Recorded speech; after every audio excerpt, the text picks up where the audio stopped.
check out that Prey yet? I think it just came out on Disney Plus.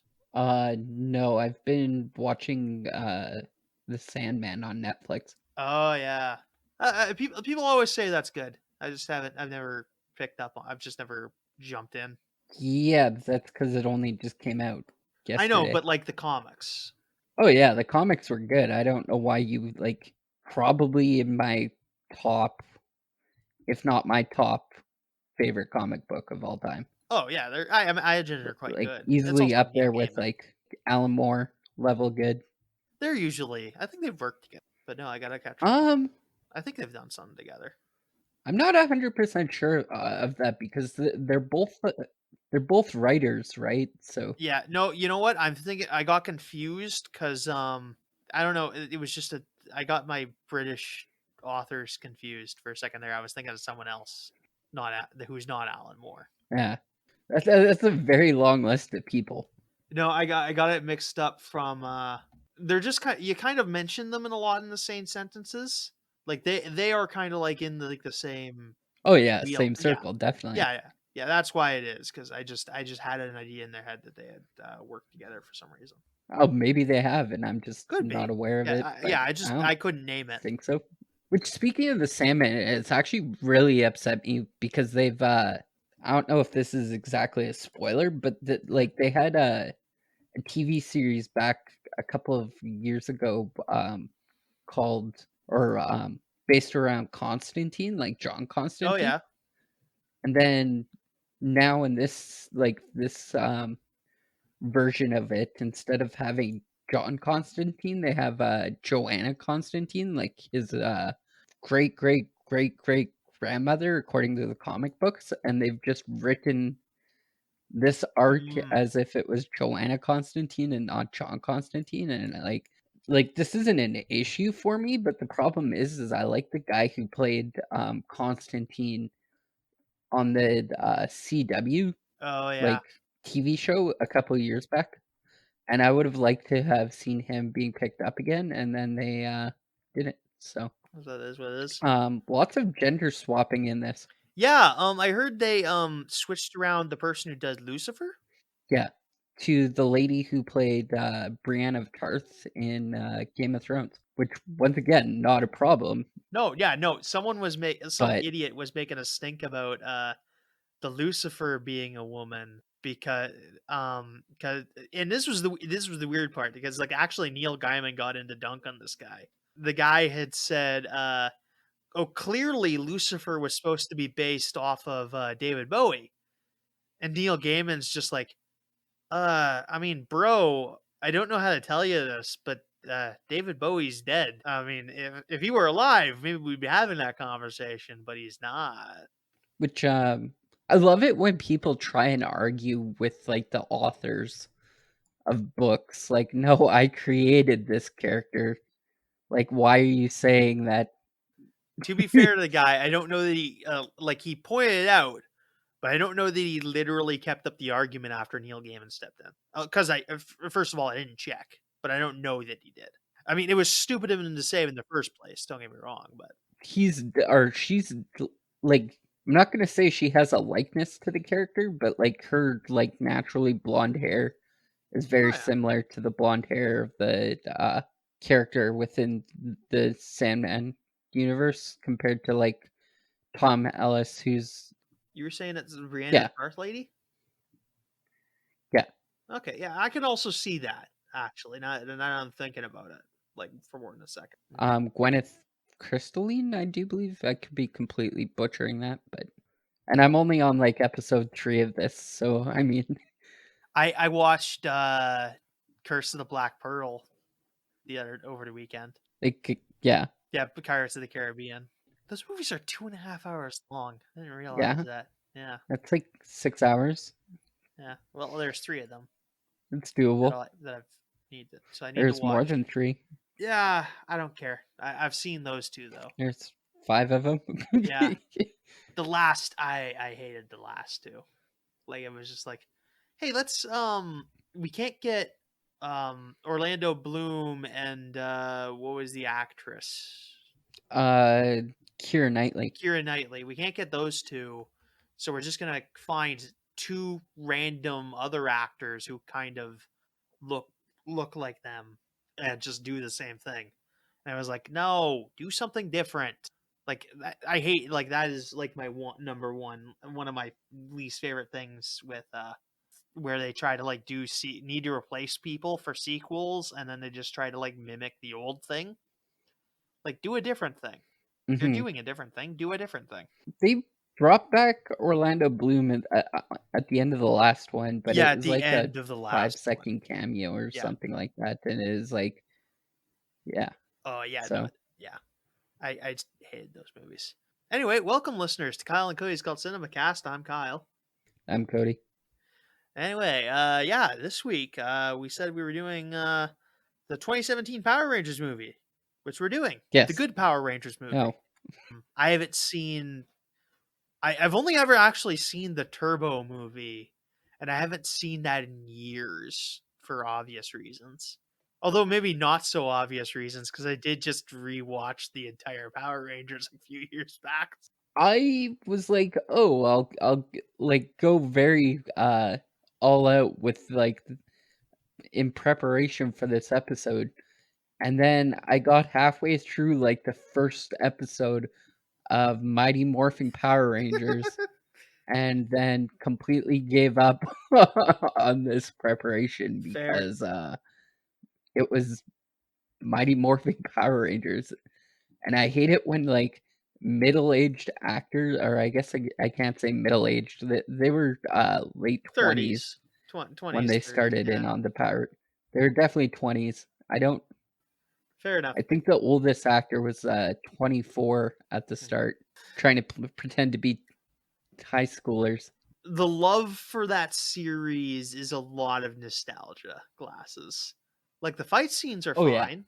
You can pass it like I watched that show half going to sleep all the time when I rewatched it a little while ago. But Hmm. it's very yeah, it is like like if you want something that's like good Power Rangers, like the plot doesn't start to get good until like the end of Turbo, and like I mean the end of Turbo, which is kind of like just like literally the last two episodes, and then in space is sort of good, and then it's good for like a few years where like you can kind of like stomach the plot up until I think a little after Disney takes over, and then it starts to suck again for a while. I really start to question what how do you classify good Power Rangers? Like Okay. what what's your metric? So first of all, the villains aren't like bringing to life like okay. So first of all, the plots are like not bringing to life Kimberly's purse or whatever. Like that's pretty standard. But like I'll explain like the Turbo thing actually. What happens at the end of Turbo is the big bad of that series like destroys like the like the Power Rangers base and like drives the Turbo Rangers out of the base, and then like they have to go into space to find Zordon who's been kidnapped, and they have to like spend the entirety of the next series in space tracking him down, and like that gets pretty epic, and most of the plots aren't dumb in that. There's So also what you're saying is you want a level of like continuity consistency rather than like standalone episodes. You want like um a full arc compared to that's part of it. That's like 30% of what I'm saying. okay, But like they don't fair enough. do like a plot I mean like the later stuff at least they're just like the villain's just like, hey, I'm going to destroy the city, therefore I will shove this monster down there. Whereas like the Mighty Morphin plots are a lot of, I'm going to make Rocky addicted to video games to make the Power Rangers more weak. Like that's kind of my issue here, where like they get away from Okay, that a little bit later, and just do more action stories. fair enough. Yeah, Less campy is what you're going true. for. Yes, Where it's which like, you're never getting rid of, but it's a lot better later on. Like it's a lot stomachable later sure. on. like my favorites would be like In Space, Lost Galaxy. What would I like Lightspeed Rescue. That's kind of the one I grew up on. And then yeah, Lightspeed Rescue is probably one of my favorites. Also Lost Galaxies. The Lost Galaxy is probably the one that maybe holds up the best, which is like the one right after like the Mighty Morphin Zordon stuff. But there's a lot of it that's still really bad. But like with the later stuff, you get like at least at the end of the series, you're getting a big fight. Like you're building to something, which they aren't doing in Mighty Morphin. Fair enough. Yeah, Yeah. they're doing like 5 seasons, like what took Mighty Morphin 5 seasons to do. They're doing in like a single season now, which is just nicer. Yeah. This movie. Yeah. Anyway, this movie's pretty decent, I think.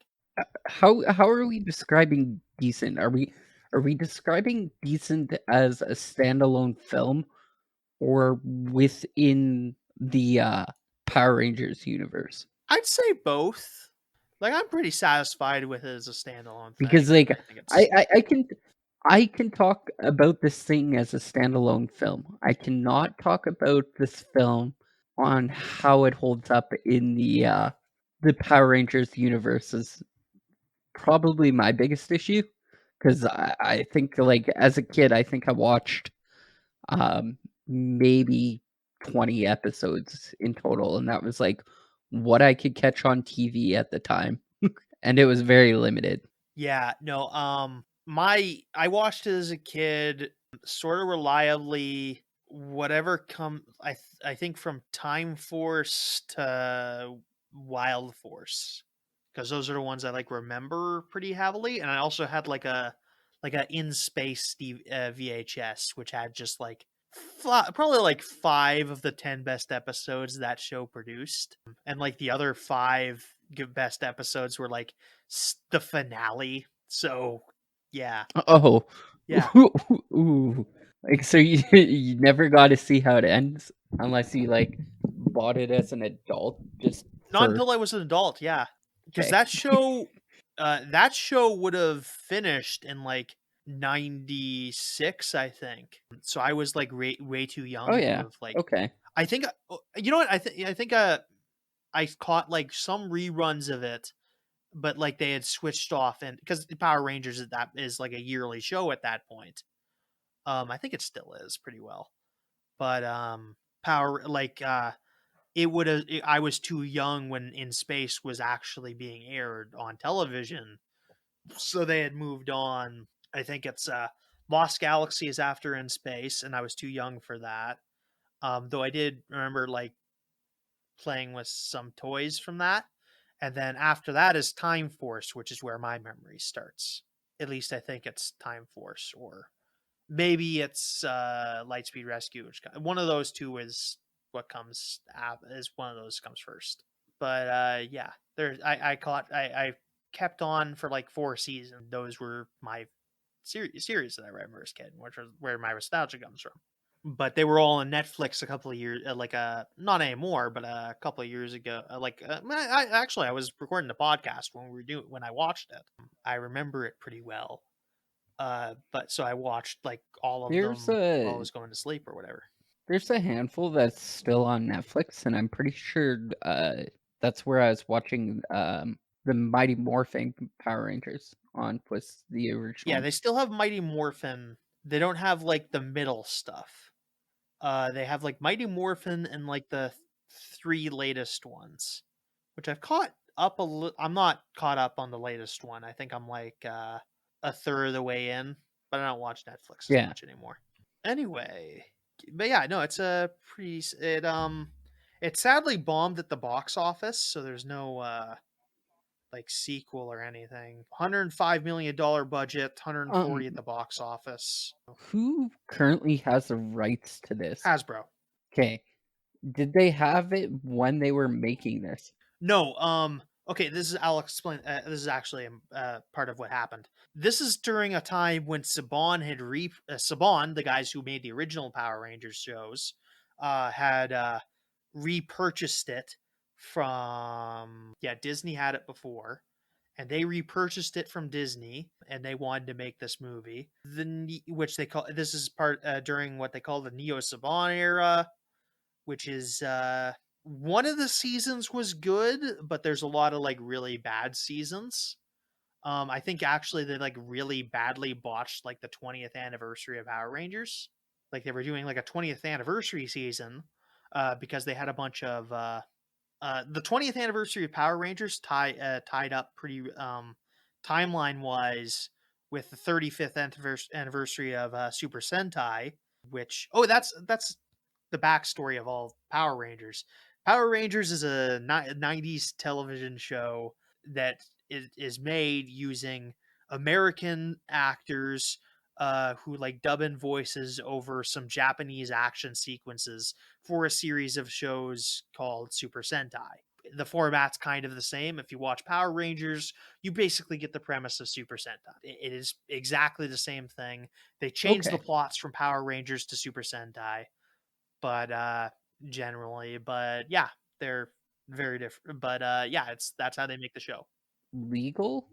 Yeah. No, yeah, because Saban had the rights to do that. Like he asked the Okay. Tokusatsu or whatever the company, Toei the company, and he's like, "Hey, I'll pay you so much money to do this," and they're like, "Yeah, sure, I'll do that." And that's how Power Rangers got Yeah. adapted in the United States. Okay, fair enough. Yeah, there are places that just do like an English dub over the Super Sentai at times, but yeah, and other countries do just do that where they dub the Sentai. But yeah, but Saban had originally got made big doing that before eventually selling it off to Disney. I think that was where I forget when that happened. I could look it up, but I don't feel like it. So they sold it off to Disney, who was losing some power on it for a while. But when as Disney was about to ditch the show, Saban was just like, "Hey, we'll buy it back," and they did. And then they lost a lot of money making this movie, and the Neo Saban shows aren't terribly well received.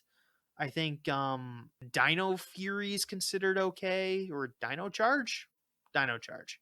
There's like 5 of them that have Dino in the name. Like there's Dino Thunder, Dino Fury, Dino Charge. Yeah, I forget. I think maybe it's just 3, but they're easy to mix up. And then after that, Hasbro bought Power Rangers, and they've been doing pretty good. I think the first one they did was Beast Morphers, which was pretty well received. But yeah, and I think now they're doing Dino Fury is I think the current one. Yeah, Dino Charge is I forget what order they're in, but Dino Fury, Dino Thunder's one, Dino Charge is a Neo Saban one. Anyway, this is important. Anyway, the movie didn't end up making any money. People didn't like it. I think it's because they were maybe marketing it wrong. Because this is a somewhat like a CW style show movie, if that makes sense. Although haven't touched a lot of those shows, and I find this probably a pretty good quality. Yeah, no, I just thought it was pretty good for that style of show. It's about it's probably as good as you can possibly make that style of content, I think. I was gonna ask because I can't remember the comment that the character Billy made within this movie. It was like I think it was right around the time that they got their like Transformers, like their Zords. whatchamacallit suits. Yes, those. And he had apologized to like Bumblebee or something. He said, "I'm sorry, Bumblebee." And so I thought it was like a slight nod to the fact that Hasbro was the current owner of the rights, but apparently maybe it was just a throwaway comment that I completely. Okay, no, it was Jason's character had said that, and he did it because he stepped on a Camaro, which is what Bumblebee is in the new movies. Oh, Because he like stepped on a Camaro, and he was like, "Sorry, Bumblebee." It's like a joke. so I guess they all. So technically, the Transformer universe, Well, or the at least the Transformers, movies, the are show exists in this. existent within the yes, which is weird. No, it's always weird to think about how like fiction works exists in these movies. Although Yeah, I Like guess. the Marvel movies did reference Star Wars at one point. So yeah, so this is a sort of a remake of the original Mighty Morphin Power Rangers, using different versions of the same characters. Although these characters are very different from the Mighty Morphin characters, who were goody goodies, constantly volunteering at like homeless shelters and shit. Like in that show, it was kind of actually silly. Yeah, but, like, how do we judge, like, these characters' level of badness compared to, like, their 1990s counterparts? 'Cause, we meet these characters and they're, like, all in detention, but they're all in detention for, like, moderately, like, stupid things. Yeah, these take very different approaches to to their teenagers. Like the Mighty Morphin Rangers were very much supposed to be like role models, whereas like with this, it's like they're undergoing a character arc. Like they go through like this film long character arc to become like the Power Rangers. Whereas like at the beginning, it's like, hey, these are clearly like really cool kids that are really good with their communities and would love to help out.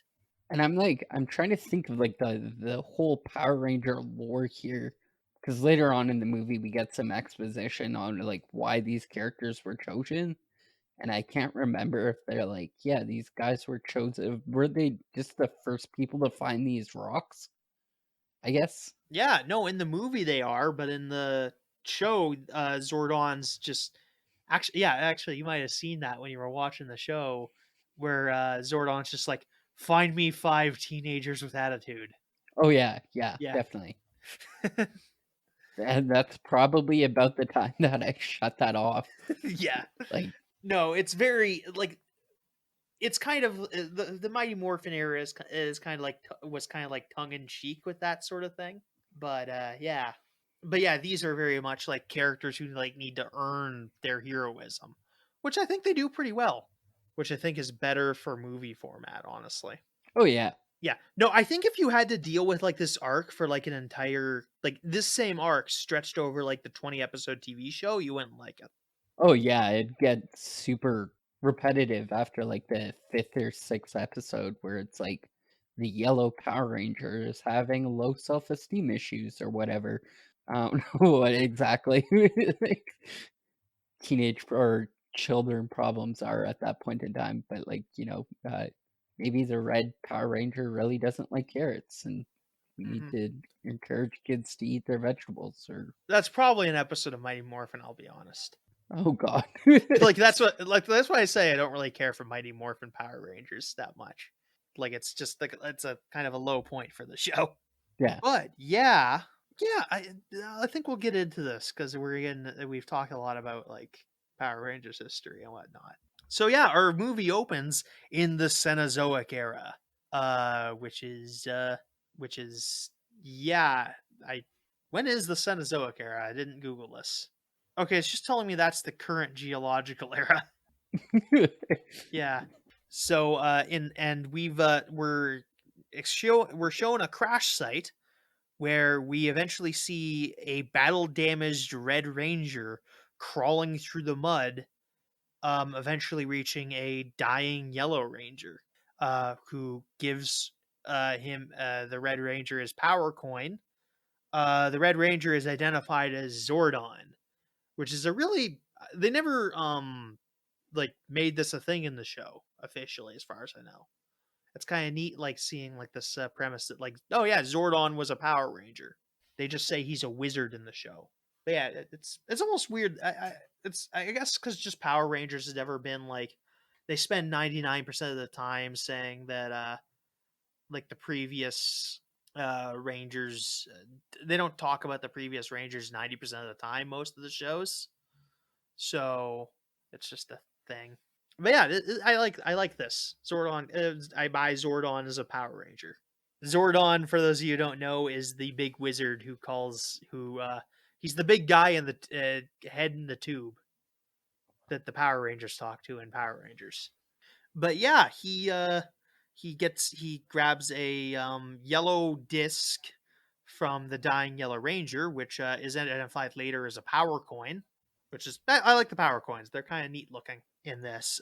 In the original, they were just coins that glowed sometimes with like after effects. So as he's crawling through the muck, a Green Ranger appears above him, who is identified as Rita Repulsa, which is different, although not entirely out of the question because Rita did make the Green Ranger in Mighty Morphin. Like that was a thing that happened. She made the Green Power Ranger. Yeah, it's entirely possible. Like, okay, in this scenario where like Zordon's a Red Ranger, Rita could have been a Green Ranger at one point, but just wasn't able to like access it at a certain point. So anyway, but yeah, so because Rita has apparently killed all the Power Rangers, we see in the background a big spaceship has crashed, which will serve as the Power Ranger base later in the movie. But because Zordon can't manage to fight off Rita in this state, he calls down a meteor and kills everything in the area.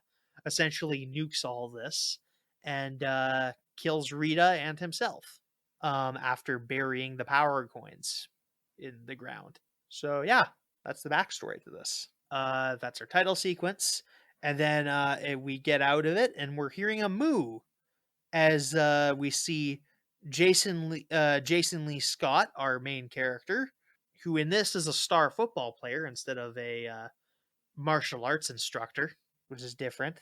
Yeah, none of the characters in this have martial arts training, as far as we know, which is a weird thing, but they're going for something different here, so whatever. So Jason and this other guy are stealing a bull from I guess it's the rival football team's mascot, and they're stuffing in the locker room. The one kid, the guy who's with him, is just like, "Oh, geez, this." Jason's just like, "Oh yeah, geez, this cow does not seem happy," and he's just like, and the other guy's just like, "He should be happy. I milked her." Notice that I said a bull this whole time. Bull is in male cow or male bovine cattle. I forget what the species name is exactly. So yeah, instead of milking the lady cow, he's I suppose the term is jacked off a bull. Performed a semen test, if you will. Speaking of like, also like to like, you own bulls. You're a rancher. Do you think a bull would make a good mascot for a high school football team? It wouldn't be terribly. Like, aren't they notoriously like ill-tempered Um, okay, and if it's like, like a 4-H bull, s- like that's a yeah, possibility. But which this would probably be. It doesn't seem very old. It seems like a yearling, if that. This bull actually seems like it could be maybe 8 months or something. It doesn't seem like a bull, like an actual like big year old bull would be. Probably have another foot on this thing. It seems hmm small, so I think it's like a probably even a, I wouldn't say a calf, but like not a yearling yet. So that's a thing. But yeah, no, I would a 4 but you can get them sort of like even tempered though. Especially at this size. yeah, I guess. Cuz like that's what 4-H is. Um and those like animals are pretty even tempered.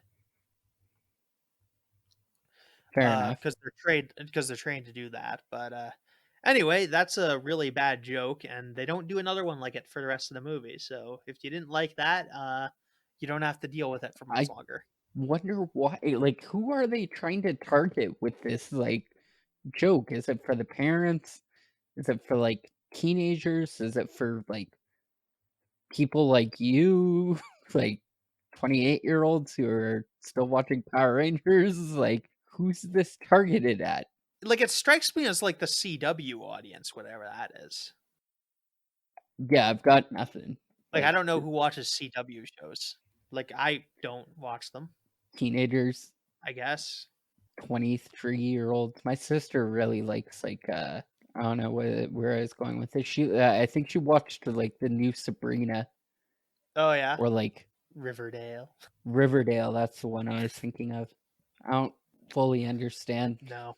this whole entire, like, let's take old TV shows and then just completely ignore all of the original product placement and turn it edgy type ordeal. So, I mean, Like, as far as that methodology goes, I think this is a good adaptation of that. I don't approve of it as like a trend, I'll say. but I really wouldn't really call this, wouldn't say it's edgy. Hmm, Like, yeah, it's exactly. still very much so in the realm of campy. Yeah, like And that's that's kind of my kind of, point, actually.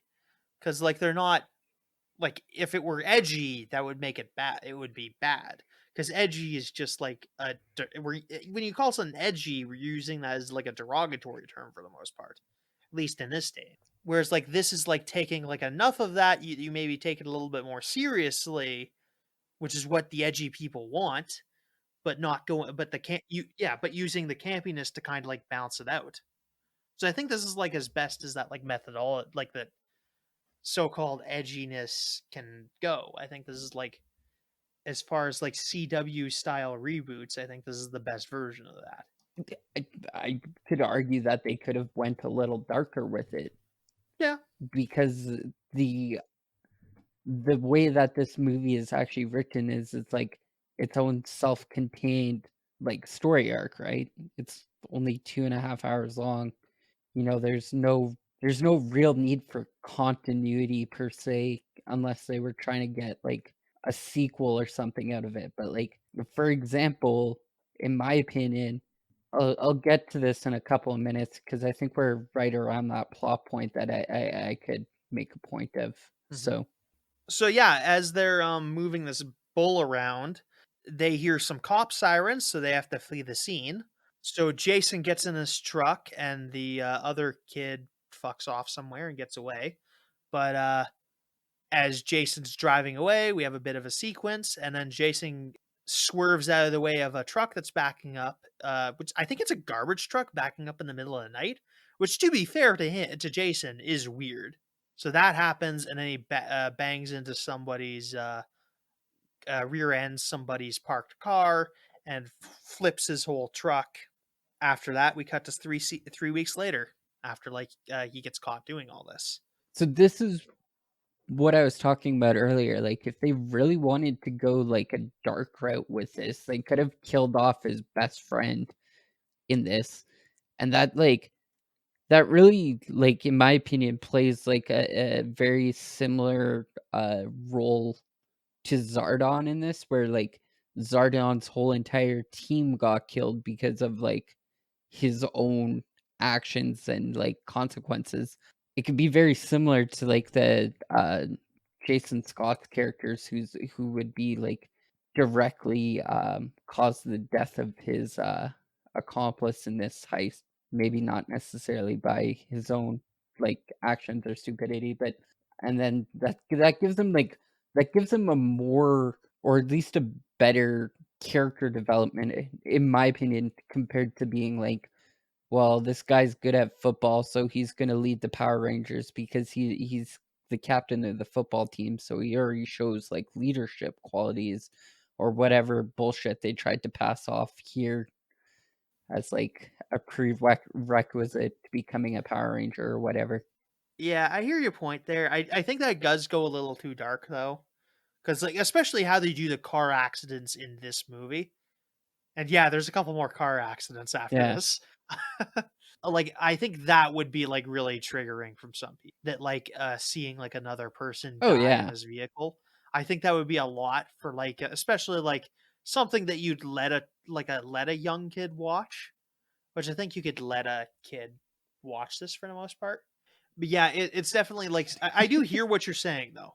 It has a PG-13 rating though. Yeah, true. I hear what you're saying about like him not like having a bunch of like pre-existing qualifications to be a leader. Like it's just Hmm. like, oh yeah, he was on the football team. I think with the arc they're going with more here is like that Jason sort of found. I'm not sure that he found football unfulfilling it's on some level, but like, and he gets a little bit of shit a little bit after this from his dad for not like giving up his accomplice in this, which has got him into a little bit more trouble.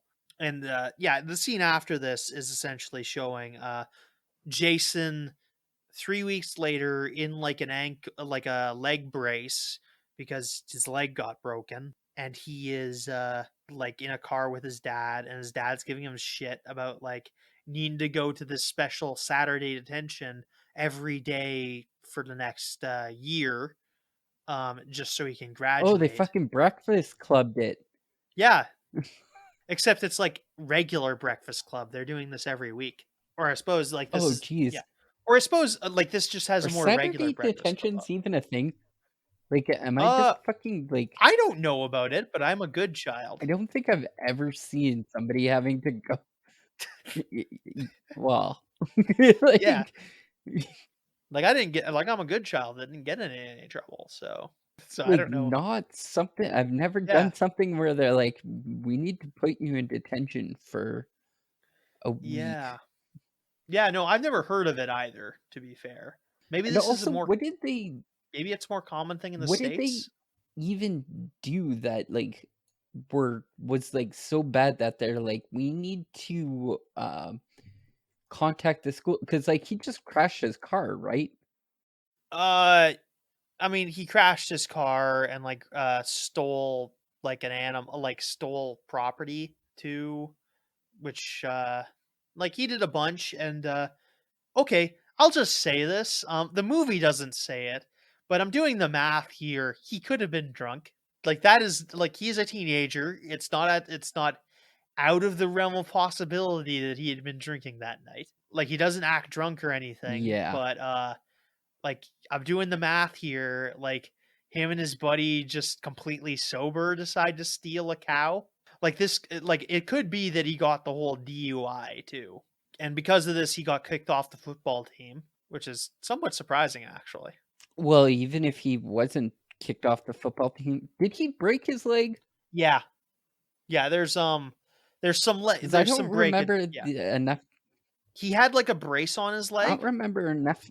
Yeah, He was walking, but which like yeah, affects him yeah, maybe for the first 5 minutes of the movie. yeah. Like I don't know. I think it's a small brace, and I don't know my. I'm not a bone doctor, but like he has some sort of he's walking pretty normally, which is why people forget. But yeah, he clearly had a leg injury at some point. He's also got Okay, like, fair enough. yeah, and he's also got like a house arrest bangle on his ankle, so like he needs to be home by 7 o'clock every night. So yeah, he's That's weird. yeah. I mean, like he clearly got in big trouble for this. Yeah, I guess it could be that just the judge wanted to throw the book at him. That's entirely possible too. Oh yeah, Yeah, because that happens. especially if this was like a reoccurring thing. Also, like he is like a star football player. The judge may not want to like get the like give off the impression that he's letting this kid off because he's such a bright young man or whatever. Which on a level I can Yeah, respect that. But yeah, no, there's explanations for this. sure. Yeah, Jason and his dad are having a argument in the car about this, and and the dad they just kind of say like, I guess we just don't understand each other. Which yeah, and there's not really an explanation to where they don't say all the words here about like what they're thinking, but I think that's sort of realistic. Like not saying everything in a conversation. But yeah, here's Jason at his low point. He's been kicked off the football team. He's got an injured leg. He's under house arrest. Except to go to school, obviously, and this detention. I think they just don't want him out at night, is the thing. And yeah, he goes to this Saturday detention where he's walking in there. He gets a drink of water, and we see the character who's playing Kimberly, the pink, who will be the Pink Ranger, walking in, and they're having a thing where he thinks she's cute or whatever, and it's not much of a scene, but she's introduced. We're also introduced to our character Billy Cranston, who becomes the Blue Ranger. He is in the show the nerdy character who like does all the Rangers tech stuff. In this version, they did make him an African American character, which is only significant in that like in the original Power Rangers, the Black Ranger was an African American and the Yellow Ranger was an Asian American, which was just like a Yeah. Yeah. they Okay. swear to Fair God, enough. Yeah. like those guys swear to God that they didn't know that they didn't pick up on that. Yeah, they swear to God that wasn't on How can you? purpose. Especially the like also like okay, Black Ranger, I get that. Yellow Ranger, that I think that's an easy thing because like a lot of guys like yeah, I guess people say Asians yellow, but I don't see it most of the time. Like Yeah. I guess like if you like if realistically you want to describe like an Asian as yellow, I'm like eh, sort of. Like if you wanted to pick Yeah. like more yellow than a Caucasian person, sure, but like also like Asian is like 20 different skin tones to be fair. Like this is also a weird thing. So, but anyway, Also, like, comes from another good example of this is they used to call Indians red men, oh which I don't fully understand either, because uh, Peter Pan did that whole racist song like "What Makes the Red Man Red" way back in the day, and I'm like, yeah, it's just like so yeah, you look yeah, you look around and you're just like, yeah, I don't really see it. Like it's what like I get like the okay, African people calling them black, one thing. Calling people brown, okay, get that. Tan, sure. Olive, whatever that is. That's a skin tone that always confused me when people would say like olive skin. I'm like, I cannot picture that in my head. I have never once like also, I don't eat a lot of olives. I'm like, wait, are they bright green? green olives. Yeah, like it's such a weird thing. But yeah, I don't I as guess much. like black olives are slightly brownish. Yeah. But yeah, no, it's one of those weirder associations where just like, okay, if we're going to like, okay, it's like someone put some people down at the table and just like, hey, you need to assign a color to these people, and I mean like a literal color, not just like their actual like physical skin color. You need to call them a primary color name, or else. It's so weird. Although on that note, there is one more example of that. Well, two technically. Tommy, who eventually becomes the Red Zeo Ranger, is revealed to eventually he's adopted into a First Nations family. So they did do that by accident Yeah, once. Although I think that one they didn't reveal that his adoptive parents were First Nations until like halfway through that series, and he was in the show previously, but whatever. And also Operation Overdrive, the Black Ranger was an New Zealand guy, African New Zealander. As far as I know, I don't know that he's from New Zealand, to be fair, but like like black guy. And but though they in that case, the actor did say he wanted to do that because sort of like as like a thing to like pull back to like the original Black Ranger, which I mean that's not unheard of like black superheroes just having black in their name. So that's a little bit more of a tradition behind it, but anyway, that's a weird tangent. Anyway, the Blue Ranger, Billy, is getting bullied by this guy who I thought was maybe like an analog for Skulovich from the show, but I'm seeing his character in the movie is called Colt Wallace for whatever reason. They could have just called him Skulovich. I don't know why they didn't. yeah, Bulk and Skull, uh, Bulkmeyer, Bulkmeyer, Bulkmeyer and Skulovich were the bullies from the Mighty Morphin Power Rangers. Also, the character is called Billy Cranston, and the actor who is playing Zordon is Bryan Cranston. Bryan Cranston, yeah. Bryan Cranston. So that's kind of a funny thing that Bryan Cranston is I like mentoring a him. character now. And yeah, he's all right in this. He does good work. So yeah, so he's getting picked on by Billy is getting picked on by the bully, and Jason steps in, seeing him doing that, and it's just like, "Hey, leave him and me alone," and slaps him across the face and gets him to stop because Jason is bigger and stronger than the guy who I'm just going to call Skolovich because that's less confusing. And gets him to back off for a while because Billy is now under Jason's protection, I guess. And as soon as detention starts, Kim wanders out and goes to the bathroom to meet two of her friends who are sort of friend dumping her, and they've sort of chased her out of the cheerleading squad, which she has been a part of. This is because essentially Kimberly had sent some pictures of the one girl from here to her boyfriend, who Kimberly had then slapped when after the boyfriend Ty had like responded negatively to the picture. The picture is not specified. Given some information we get later, it was really bad, worse than like this initial scene like implies.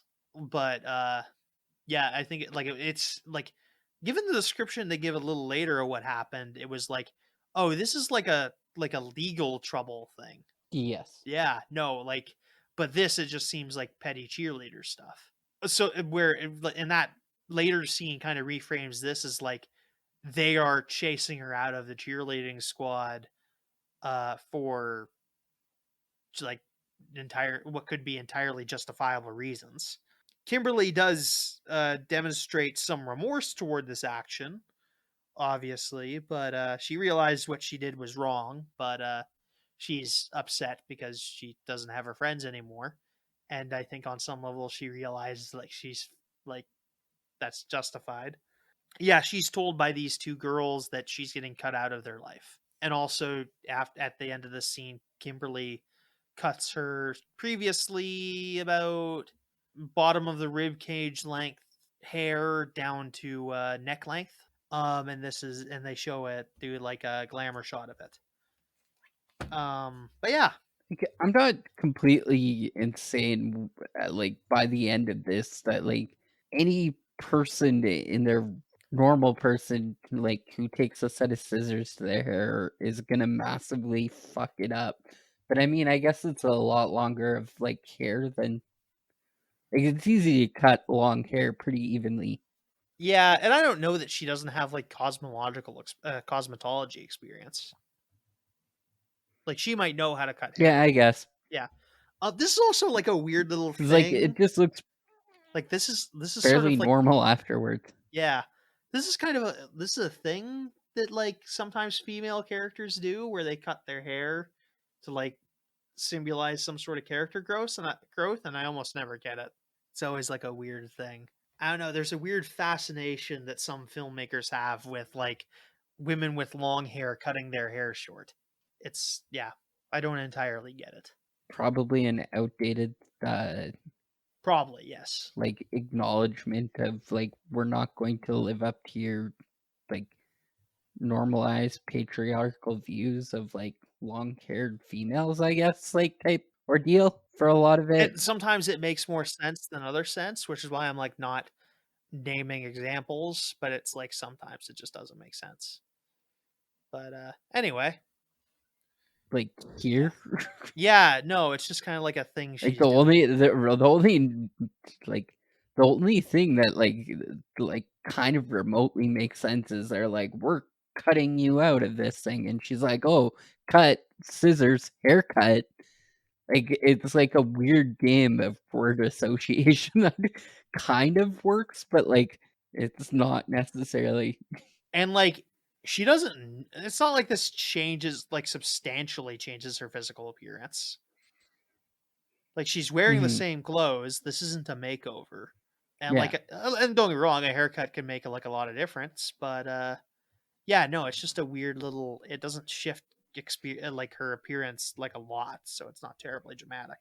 And, like, I don't fully understand, but, like, are they trying to make us feel, like, sympathetic towards her? Like, "Oh, she did this shitty thing, so now that, like, we don't even have, like, the full story of what happened on like, between these 2 characters No. enough to be able to, like, make any emotional reconnaissance with Kimberly after because of the haircut, like, the only thing that we get is a couple of people's reactions at the end of it, where they're like, "Oh, well, like, now she has short hair instead of long hair," and then, like, her parents later are like, "Well, what did you do to your hair? Like, it used to be so much nicer longer," and it's like, "Okay," but, like, I don't know. And, like, she's clearly remorseful over what she did. Sort of a good chunk of the character growth's already there. Like, she's not there's no point in the movie where she's just like, "No, I was justified in what she did. That already happened. What happened? Like, it's already been explained." So, I don't necessarily want you to spell it out for me. Maybe I'll just go read because 'cause I'm not even 100% sure what happened at this point in time No, between these 2 characters. I'm pretty sure they just say it that she participated in a cyberbullying thing, but I don't think it took place over a long Ah, period of okay. time, and I don't think what seems to have happened is she shared this, inappropriate picture, didn't initially think and thought it was initially thought it was funny that, she shared the bad picture, whatever it is. It could have been really nasty, like legal and nasty, illegal nasty, kinda nasty, Mhm. and, like, essentially, like, after that incident, and she thought it would be funny to share this picture, but, she got, like, such a backlash from it from, like, everyone, like, not just from the girls, like, in case I wasn't clear earlier, Ty is, I think, her boyfriend. Ty is Kimberly's boyfriend, and she had shared the picture with Ty, who essentially ratted her out because he was so, like, "What the fuck are you doing?" sort of thing. Like, that was the whole deal. Okay. Yeah. Like, it essentially just like she was just like, "Hey, you know, it'd be funny if I did this," and then she did, and he's just like, "What are you doing?" sort of thing. Like, no one was on board with Yeah. it. And she's kind of like dealing with like being shunned from her like old community because they probably don't, maybe even justifiably don't want to talk to her. But she's like Yeah. accepted what Okay. she's clearly accepted what she did was wrong. But it's Mhm. all stuff that happened off screen. But like I picked up on what happened, but that was a lot of like, again, didn't quite get it, and I think that's entirely justifiable. Like, I made special attention to like pay attention to it this time. I've also seen the movie 5 times. I have not seen the movie. I think I watched it twice. I think I Yeah, watched it once before yeah, and once again. yeah. No, I saw it in theater, which was a So, mistake. A lot of kids. It was my own fault. I should have known better. yeah. Yeah, but I went to You should a. have just went to an afternoon viewing That'd where been there would be worse. less kids. More kids go to the afternoon viewings. How? Yeah, the fucking Sunday Like, matinee they that have they have. school. No, Oh. yeah. No, no, no, no, no, I'm talking about during school times. I'm not going to the fucking city to see a movie. Like, that would be like, we don't have daytime matinees in Estevan, like, except on the Sunday. Oh, I'd have to go to, like, the fair city enough. to go see it. So, I'm either going in the evening, which I did, but no, we only do 1 or Yeah, 2 movies a day here. So, anyway. But no, I didn't wanna see it that badly to go drive 2 hours to yeah. the nearest hint of civilization to go see a movie. I've almost This done that isn't a just couple an times. exposé on why you don't just steal movies off the internet. I don't know what else is. Well, to see it immediately, I would have had to, like, watch one where, like, someone had filmed it in the theater probably, right? Oh, yeah, that's awful. No, don't do Yeah, that. because like, when I Ugh. first like, the theater experience, I would have, like, this is when I'm complaining about when I saw it in the theater, to be clear. So I would have had to wait, Mhm. like, another 3 months or whatever, or, like, another month or whatever. Anyway, moving on. After detention, Billy goes over to talk to Jason and is just like thanks him for what he did. He's just like, "Hey, thanks." He Brent mentions that I'm like, this movie's doing a lot to like imply that Billy is on, I guess, the autism spectrum. Yeah, I don't think they have ADHD spectrums, although maybe they do. I'm not an expert. I'm not a psychologist or a social worker, whatever. Yeah. So, but yeah, they do a lot more to like play into that, which I'm not going to comment on whether or not it's good representation, to be fair. I don't think it's the worst. Like I've seen worse by like a long shot. I don't know. I could see someone maybe being okay with it. But yeah, anyway, Billy's just like, "Hey, Jason, we should hang out." And Jason's trying to on one hand blow him off, but also points out trying to point out to Billy that like, look, it's not that I wouldn't, but like I can't hang out with you. I have this house arrest thing on my ankle, and I have to be home by 7 o'clock every night. Which I don't know. Depends on when school's out. He could maybe still go over, but Billy's just like, "Oh, I can help you with that," and he's just like, I don't know, man. I'll think about it. That seems like a really like also like if a guy tells you he can mess with your like house arrest bracelet. I don't know that that's something you necessarily think about doing first thing, because that could mean any number of things, or if even if you can do it, because he could just be full of it. But Oh later that yeah. yeah no yeah later that night, and also Billy in this isn't like, I wouldn't say he's a super genius. Like he knows his shit, Hmm. but he's not like, I think there's nothing he does that's like not outside of the realm of possibility. I don't think. That's all I'm saying is that, like, besides the fact that they show that he's, like, slightly OCD-ish, Yeah. they don't really there's no, like, character exposition that he's, like, some form of super genius. So when somebody says, like, "Yeah, I can, like, fix your bracelets," I would definitely be running out of there because, like, that's like an electronic signal thing. Like, one fuck up on that and, like, he's going to jail. And, like, I'm not gonna take a gamble on the random guy that, like, the only thing that I've seen that could make him look smart is the fact that he's, like, arranging his pencils in a weird order. And like, I mean, like even in like pure ability, based on what we see him do later in the movie, this is probably his most impressive technological feat. He knows how to Mhm. do some wiring, but like I could have technically done that probably. Like I took 12th grade Yeah. electricity. I did pretty good in it actually. I could probably figure that out. But yeah, he's an electronics guy, is what we get from him. And it's explained that he used to do like electronics stuff with his dad. But Jason decides to head home, and it's just like he's in his room and he's hearing his parents argue about him, and he's just like, you know what? I'm gonna do it. And so he rushes over to Billy's, and with 7 minutes to spare, gets Billy to do the thing, which he manages to pull off. And he does that in exchange for. He does this in order to get Billy to help drive him, to get Jason to drive Billy a place, in exchange for Jason having some access to his car for a little bit, or his parents' van for a little. So yeah, that's a interesting little thing, which is a very teenager bargain. Just like, hey, drive me a place and I'll let you borrow my mom's car for a couple hours.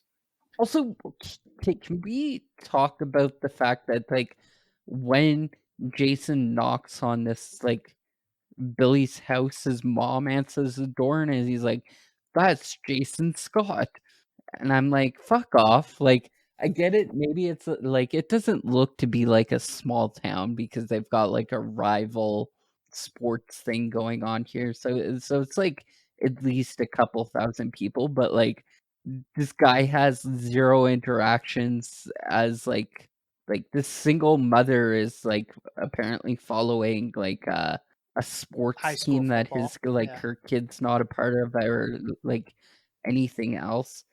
And then like there's been a couple of times where they're like, "Oh, this is Jason Scott," and like it's a whole bunch of people going like, I don't know. I just don't think this kid is like as famous as they make him out to be, but I mean, some parts of the maybe states it is, yeah. but like I mean, some parts of the states high school football is a big deal, and apparently he was like really good at it. yeah, Like he was supposed to be getting like scholarships and shit. So I guess maybe and like maybe he was maybe he is just that good at football. Like he could be like a Sidney Crosby of football. I don't know. I could probably just say a football star. Too bad I don't know any. Peyton Manning, he does football. He's also producing a show that's like a Jenga type I don't thing know right if now. I don't know if he's like relevant anymore. No, but he was a football Is he player. even still playing? I don't think so. Yeah. Tom Brady's another one. Brett Favre, Yeah, Tom Brady's a big one. that's an old one. Not a clue. Uh, Joe Madden. I think he's maybe more of a commentator though. Joe Madden. Joe Madden. Yeah, I don't know football. I don't watch football. But anyway, And American football at that. yeah, no, yeah, also, yeah, we have different brands of we have different Canadian football here, which is played slightly different. Yes. I'm told it's a big difference. I'm just gonna leave it there. I'm told it's a big difference. Yeah. But I mean, the players can play both. It's not like that big a thing. Like players switch between NFL and CFL all the time. Yes, but not to the same extent, Okay, yeah, like it from my happens though. understanding. No, it's not like a super common Yes. thing, but it's a normal thing though. What I hear the most is like Canadian football players go up there and like are benched essentially. They play like backup positions. They get paid more money to do it, but like Yeah, they don't get the same level of prestige as you would.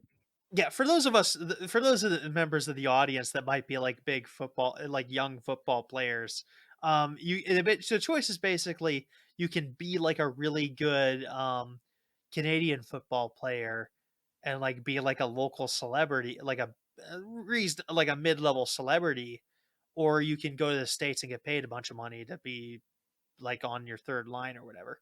Do footballs have multiple lines? I don't know. Do they have a third line? Is that how that works? I don't know. Anyway, I'm not a clue. Not a clue anymore. I just watch Urinate. I just Ask me like 3 years ago and I'd probably give you an answer. oh yeah. But yeah, we also get some information about Billy. He talks about how his all these electronics tools come from his dad, who died a little while, like a few years ago. But yeah, and essentially Billy gets Jason to drive him down to a gold mine, a local gold mine, which is not abandoned. It's just no one's working there during the night. Which I don't know. It's a gold mine. People might not work there during the night, but I know coal mines are 24 hours. Super weird. Anyway, um, Yeah, I don't have an yeah, answer for that. no, yeah, I don't know. Billy gets Jason to help move some stuff with him, but Jason eventually leaves Billy alone so he can go mess around with the car for a little bit. So that's that scene. We meet our other two characters, Zach and Trini. Zach is sitting on top of a Zach, who is now he's been changed from in the original he was the African American character. In this one, he's an Asian American, but he's still the Black Ranger. He's watching this lady who's Trini, the Yellow Ranger, who was the Asian American Ranger in the original one, and she's is Caucasian in this one. He's watching Trini through binoculars, which is different, but he points out that like we get this is basically mentioning that like oh she here comes here sort of often. But yeah, he essentially lives near the gold mine and lives on like a trailer park. So yeah, Trini's doing some yoga poses on like a rock to while she's listening to death metal. Jason's walking back to the van and sees Kimberly take off, strip down to her underwear and go swimming, which is a normal thing to do. Like go into like lingerie and swim around in a lake. That's normally how that works. Yeah. Like, she knew what she was doing here. Like, she could have brought like a proper swimsuit. Like, it's not a proper swimsuit. That's my point for the maybe audience. yeah, but, like, you go to a lake and as a guy, and you're just like, "Well, nobody's around. I wanna go swimming. Take off my pants, get in my boxers, and go I mean, swimming." I I don't guess it's an like, impromptu. She brought a towel though, so this wasn't that impromptu. okay, So like she could have, but, like, yeah, I guess, I mean, put a bathing suit on underneath, yeah. That's my point. but, Like, like, yeah, I don't know. it's weird. Or maybe it's not. I don't know. Anyway, moving on. Jason sees her dive, sees Kimberly dive into the water, and then panics after she doesn't come up for a while. Of course, he's spying on her through like a hole in the brush, so like he doesn't have a full view of the lake.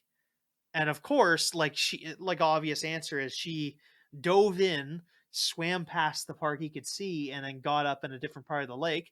But no, he starts panicking and just like runs into the lake, going to like starts taking off his shoes so he can go rescue her. But Kimberly is like, dude, what are you doing? He's like, that's weird. Why are you here, spying on me in my underwear? Me, a minor, in my underwear. But yeah, they're talking about this. They're just saying, "Oh yeah, we don't really know each other." Which only in this movie, like this is the only movie where the someone on the cheerleading squad doesn't need know a football player. Like that's a bit strange, at least for movies. Yeah. I don't know how much the football players and the cheerleaders interact in like real life, but like normally, like the football players and the cheerleaders like all paired up, just like all of them. But, like, it's such a weird thing too because, like, he's a star football player. He's, like, the Yeah, starting quarterback and for, she's a like cheerleader who would be cheering at his games where he's like the star attraction, apparently. maybe they're saying they don't interact outside of, like, Fair enough. Yeah. school and stuff, but, like, even at that, I'm not yeah, okay. Yeah, it's weird. I'm reading way too much into this. Anyway, Billy dynamites the side of the coal mine. Yeah. I guess he found some blasting powder and set up some dynamite so he could blow up the side of a cliff wall. So yeah, that's a thing. This attracts the other four teenagers who go to check it out. Which okay, Jason and Kimberly, I get that because they Jason knows Billy's out there and Kimberly followed him. But like Trini and Zach probably didn't see him plant the dynamite. Like there's other explanations for an explosion in a gold mine. Maybe they're just really aware that this doesn't happen during the night, but, like, that's also still weird, like, Yes, because they ran toward it, I which don't is the weird think part. if I don't think if I heard an explosion at a coal mine or a gold mine, I guess, sorry, I would be I don't know. This is like weird movie logic that like most people wouldn't count too far out of the realm of possibility at least. Jason's kind of annoyed at this interruption to him talking about running away with Kimberly together, which is something they're entertaining briefly. I guess it's because they've both kind of been ostracized by their local friend groups. Because, like, Jason screwed over the high school football team, which is where a lot of his friends would have been.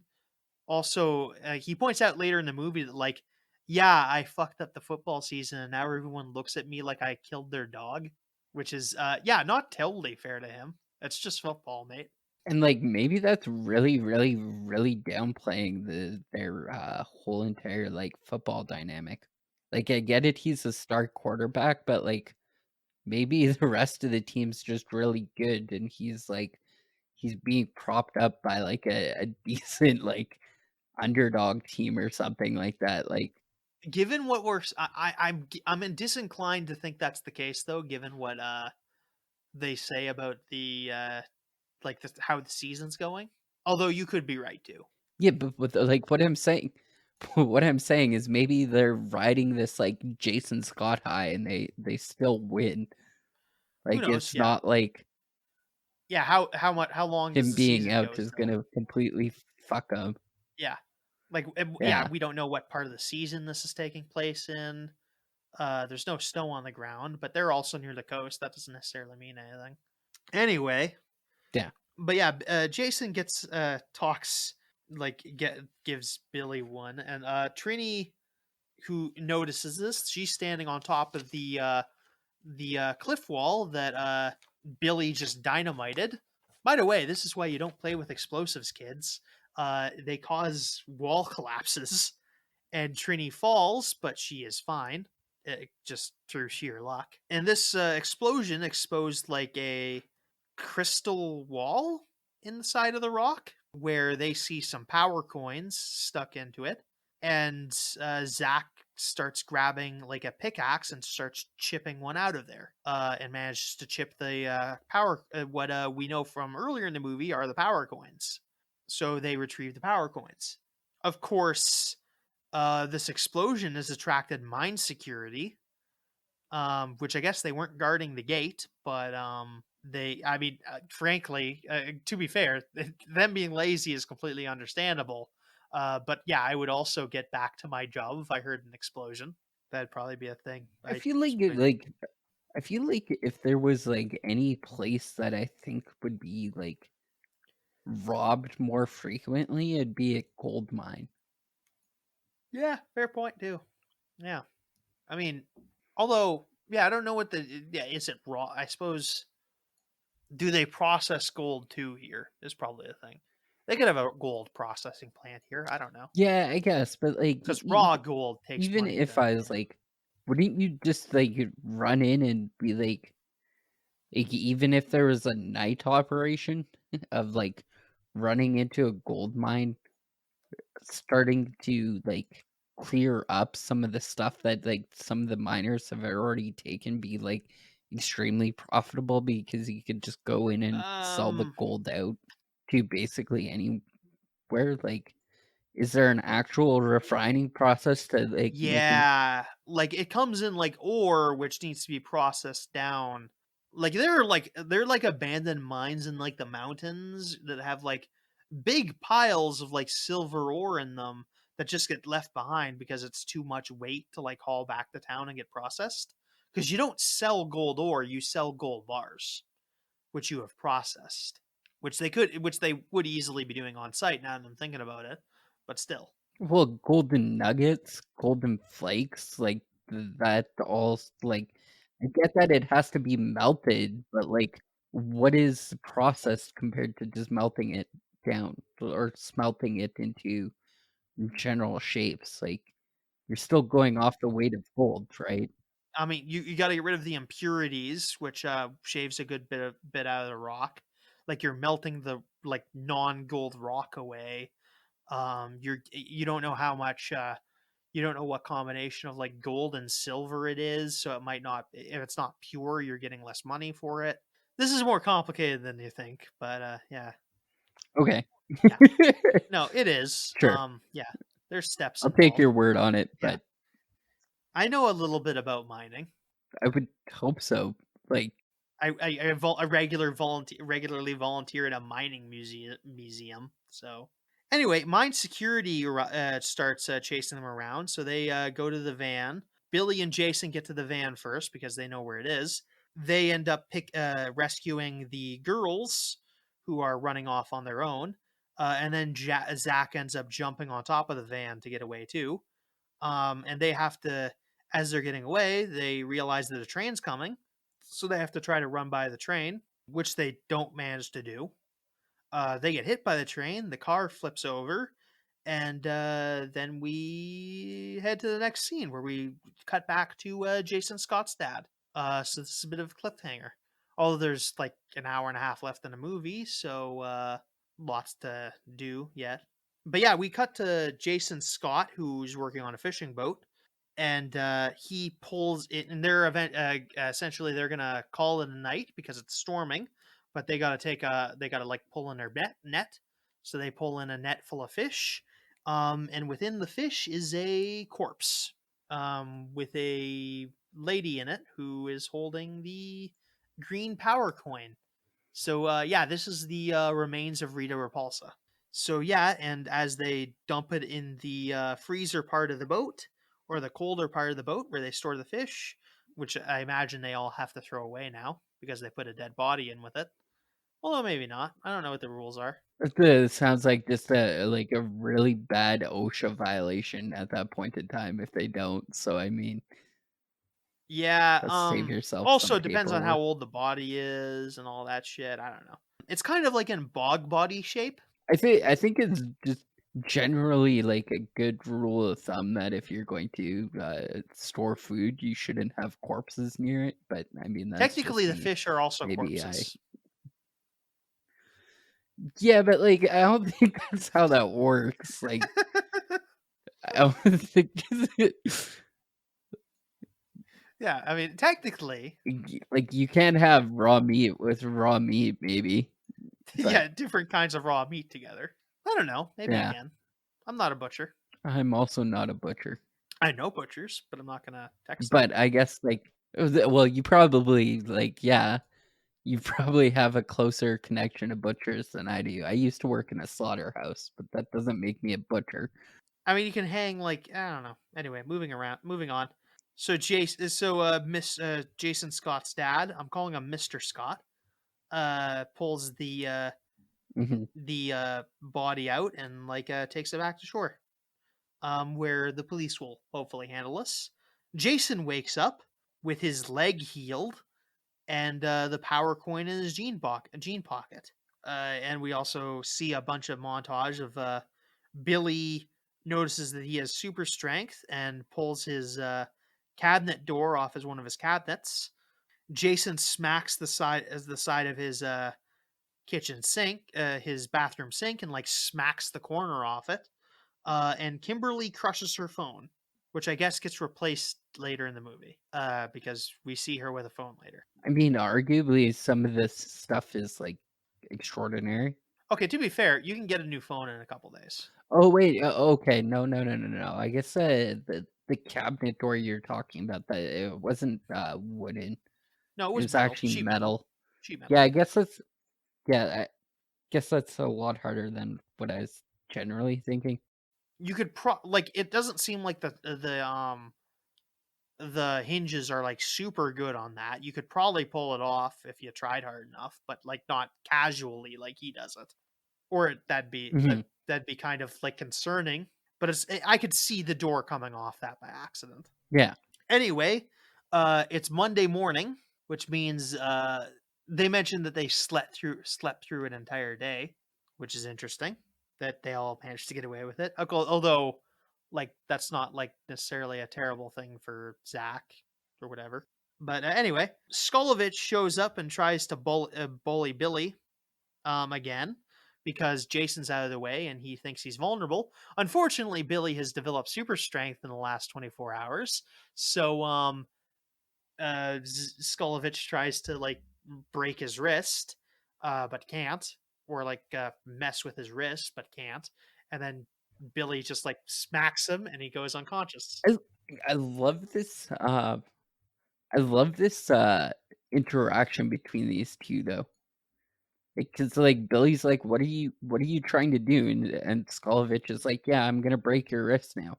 And then just like tries to break his wrist and then like couldn't. And then he's like, oh fuck. Yeah, sorry, it's just like not many bullies are gonna stop and like take the time out to explain to them what they're gonna do to you.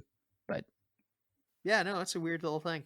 So yeah, Billy smacks him unconscious, which grants Billy a nice little popularity boost because they're like, "Hey, Billy, good work." Because Skolovich not it isn't the popular kind of bully, I guess. And while Billy's regaling an audience with like his story about what happened, which is somewhat exaggerated, Kimberly goes to grab him and says that they need to talk. And her, Jason, and Billy talk. It's clearly like they clearly woke up from all that, but they were dreaming.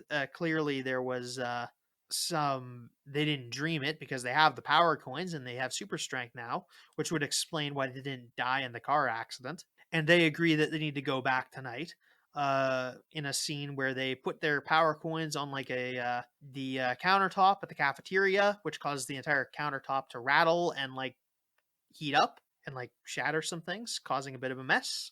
So they wander out there, back to the gold mine that night. Zach is already there, chipping away at the crystal again to see if he finds anything. Trini is also there too, and they say hi, but she tries to scramble away and she crawls up the side of the cliff, which is interesting. Kim goes to catch up with her, and they talk for a bit, but Trini still doesn't want to chat around, so she jumps over a chasm, which ends up convincing the rest of them to try jumping the chasm, which they do. And they jump a chasm, which demonstrates a bit more of their abilities. When Billy tries to jump the chasm, he only barely makes it and ends up falling backwards off the chasm when he is like, "Oh yeah, I made it," and then falls into like a big water pit, where he calls the other ones down, and then they swim through a big water pit and find that the water ends at a certain point as the water pit gets deep enough. So they go through that, and they find themselves face to face with an alien spaceship. And so they've all gone there. Kimberly had to throw Trini into the water pit because Trini didn't want to go. Which Trini is the most cagey. She actually gets the least screen time, I think, of anyone, which is interesting. But yeah, they end up getting welcomed into the spaceship where they meet Alpha 5, the Power Rangers' famous robot sidekick, who was just a person in a suit last time, but is now like a tiny waist height robot. Sort of looks the same though, and he grabs a bunch of the kids with his long robot arms and pulls them away. Eventually telling them that answers are in this one room. So he drags them over there, and then gets them to step on some buttons. I don't like Alpha 5 in this. He's kind of a dumb character. Like he's clearly like some like a Yeah, but Transformers character, if that makes sense. oh yeah, it's definitely so much animatronics compared to like CGI. Essentially, is essentially He's also doing that the thing. difference. I'm assuming. He's also doing that thing from the Transformers movies where like characters will banter on in the background. Hmm. Yeah, I didn't really care for him, and his jokes aren't funny because he's mostly comic relief, but he's not very funny. I don't know what you want from him, Kyle. Like Neither do I. I don't just don't really care for him. they originally, like it's clearly a character catered for kids. Like I Fair don't enough. know how you could justifiably like hate on him, but like I just don't think he's funny. He's just I just don't care for him. Anyway, moving on. They step on the okay, buttons, which are like surrounding like a holographic display, and this awakens Zordon because they needed to reclaim the power coins in order to awaken Zordon, who Alpha grabbed his soul and put it into the ship through the morphing grid, which is a concept in Power Rangers, which is like where the morphing energy comes from, so they can turn into Power Rangers and like power their Zords and stuff. It's not terribly well explained because it doesn't need to be. It's just like, oh, this is the nebulous power source where the Power Rangers get their energy from and to do their sci-fi tech and whatnot, which is or magic. basically everywhere. Yeah, but yeah, they use the energy to power the Zords Like and all that they're never nonsense. like they never get into a situation where they're like, oh fuck, we can't actually turn into Power Rangers here. Like, is that ever a thing in the series, or like, Not. It's not like that. It's like sometimes their equipment gets damaged really badly because usually you morph using like a morpher. yeah, So like their equipment can get damaged, and they hmm need like they usually need like objects to connect to it, which can obviously be okay, damaged. But like it's not. But like it's clearly like a technology or like a magic essentially. Like they have like a piece of like yeah, sometimes it's like a smart like a really high piece of technology, and other times it's like, oh, this is a magic wand that somebody has made. But yeah, it's just like a power source that you can tap into using specialized devices and technology, and it's like okay, fueled by the power of friendship or something. I think in one point they say like early on, They say like it's fueled by the fight between Zordon and Lord Zed, but that's not true given like not entirely true given what we see later because there's a series like Power Rangers long after both Zordon and Zed have been like I suppose Zed doesn't die, but oh yeah, spoiler alert, Zordon dies. Spoiler for a 20-year-old TV 25-year-old TV show, but Zordon dies at the end. In Mighty Morphin? Well, in space, which is the end of like the Mighty Morphin saga. Okay. Yeah, like they do 3 seasons of Mighty Morphin. For the same reason? No, not like it is in the same reason as in this movie. No, No. Okay. no. Like essentially, there's three seasons of Mighty Morphin. Then they do Power Rangers Turbo, and then they do Power Rangers in Space, which is about them rescuing Zordon after he gets kidnapped. And at the end of the series, this one guy, Andros is the guy's name. He has to stab Zordon in order to defeat all the evil because he's powering the evil peoples. Or like no, it's because killing Sure. Zordon will like release a lot of good energy, which will counteract a bunch of the evil energy in the area. Oh, so it's like a Balrog type situation. Sort of. Yeah, I guess. Okay. Yeah. But no, they blow up. They break. Andros breaks open Zordon's tube, and that disintegrates all the like the evil minions in the area. So, Okay. but yeah, so Zordon is in the ship because Alpha put his soul in there. Zordon informs them that they are the Power Rangers because they have the power coins, and this Zordon's getting them up to speed on some stuff. He tells them about Rita and what her whole thing is, and that she's trying to get this thing called the Zeo Crystal, which is buried about 100 feet, like 100 feet under the ground, essentially, or a couple 100 feet under the ground. The Zeo Crystal is a reference to the Zeo Crystal from Power Rangers Zeo, which is what powers the Zeo Rangers. So yeah, he explains what Rita's up to. Alpha 5 explains who these guys are to an extent, like that they're human teenagers. But he essentially tells them that they need to morph in order to become Power Rangers in order to fight Rita. They try to do it, but they're not able to because they're not a team yet, which is the both in and out of universe reason they haven't managed it. So I guess Zordon also knows that Rita is getting revived, which I guess she was revived maybe because like they found the power coins, but I don't know. I don't know. The timing on this is weird and it's not totally explained. It's mentioned that Zordon has a bit of a connection with Jason because they were both Red Rangers. So they have a bit more of a connection than he does to the rest of them. So they end up doing some practicing, and we get a little montage scene after the rest of the teens try to leave, and Jason convinces them to go back to try to learn how to control their powers and to learn how the changes have happened. And they come back every night for a few This nights. Go ahead. montage pisses me off. Yeah. Yeah. Elaborate. Mostly because of like, okay, so if I came to you tomorrow and told you that the world's going to end unless you and like 5 other teenagers could like potentially beat up the bad guys, like what would you be doing for the next 11 days? Probably that. I'd hope. Maybe. I don't know. But Yeah, but they keep on going to school from like 8 o'clock in the morning until like 4 o'clock in the afternoon. yeah, they're doing this as like their after school Like, job. I see your point. like like I get it, maybe like, oh, we need to bond as people, but like you can't do that while also like beating the shit out of some holograms or something. Like, why are you trying to like maintain your like grades when you're gonna become a Power Ranger or Also, something it's like pointed that? out Like, that like Zach and Trini are skipping school, or Zach at least is skipping school. So why isn't he there all day? yeah, Although maybe he is. It's just not specified.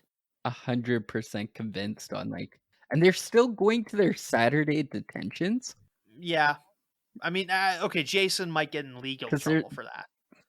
But yeah, but if the world ends, there's no such thing as legal trouble anymore. yeah, and the show didn't have this problem because A, they weren't delinquents, and B, like Zordon was just like, yeah, you're doing this as an after school job, essentially. Like it was literally that. Yeah. Anyway, so they have their so they do a bit of that. We meet a bit of we get a bit of a glimpse on what Trini and Zach's home life is like.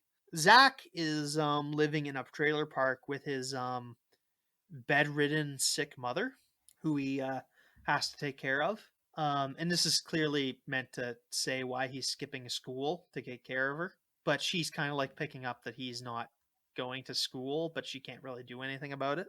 Trini is constantly like getting badgered by her parents about what she's doing because she hasn't made any friends and they're just trying to badger her into making friends, which is not great. When she actually just gets out front and tells her what she was doing all day, the mom takes up a cup and says, "I want you to pee in that cup." Because for like a drug test thing, maybe that's because she believes she had a hallucination, or because she's convinced that her daughter is lying to her and is doing drugs instead. But either way, I don't really care for these two characters, so, like, I don't really fully get their, like, majority of their, like, the Power Rangers, like, character growth as a total, except for kind of Jason's because he's the leader and he has, like, more responsibilities to, like, the team as a whole.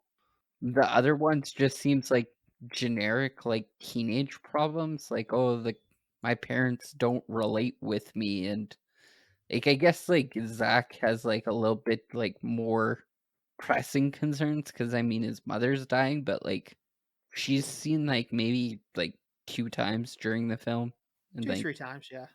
the character in itself is kind of, like, clunky and, like, every time he's trying to, like, just give exposition and to his backside, it just comes off as weird and, like, unattached, so Yeah, I think it's all just to set a backstory so like they can have character growth or to like say they need direction or something. I don't know. sure. I think you're giving them Yeah. way too much credence to, like The next scene, Jason arrives in his garage and sees that his dad has brought back the truck that he crashed. Essentially, Jason's dad says, "Yeah, I mean the frame's still straight and the engine still runs," and I'm like, "Bullshit." Bullshit, that thing still runs. You flipped it like 3 times. "Oh, And he's shit. Okay, never mind. Sorry." It's like, if this train still or, like, this, truck still runs, this would be a bigger train dodge than, the movie Stand By Me, but, like, that was a different vehicle that got crushed. That yeah, was the the van van that got is, crushed, almost um, certainly getting that's never got hit touched by a on train. again. So, The van that got hit yeah, by a no. train it's seen we see them dragging it away at some point, but they're never contacted about this. They never track that to the van's owner, who is Billy's mom.